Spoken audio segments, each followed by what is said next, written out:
የተፈጠሩብን ነው። ምንድነው እየተፈጠረብን ያለው ነገር? አሁን የምነግራችሁ ወይም ደግሞ የማብራላችሁ ይሆናል። ዱካሾ እንደ ዱካሾ ከዚህ በፊት እጅግ በጣም በብዙ ሁኔታ ተገናኝተናል፣ በብዙ ሁኔታ አብረን አሳልፈናል። እንግዲህ እናንተ ተመልካቾች ማለት ከተመልካችን በላይ ለኛ እንደ ቤተሰብ እንደ ቅርብ ሰው ሆናችኋል። እያንዳንዱን ነገር ስለኛ የምናደርገውን ነገር ታያላችሁ፣ ትመለከታላችሁ።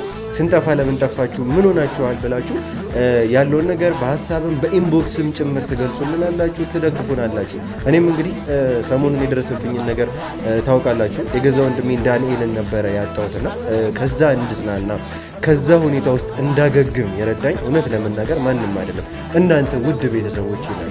አሁንም ቢሆን ይሄ አብሮነታችሁ ከዚህም በላይ የሚያስፈልገን ሰዓታችን ላይ ደርሰናል። እንግዲህ ምንድን ነው የተፈጠረው ነገር? ጠላት እንግዲህ እኛ ላይ ከጀርባ ሆኖ እጅግ በጣም ባልጠበቅነው መልኩ እየጎጠን ወይም ደግሞ ጥቃት እየፈጸመብን ነው ያለው። እንዳያችሁት እንደተመለከታችሁት ደግሞ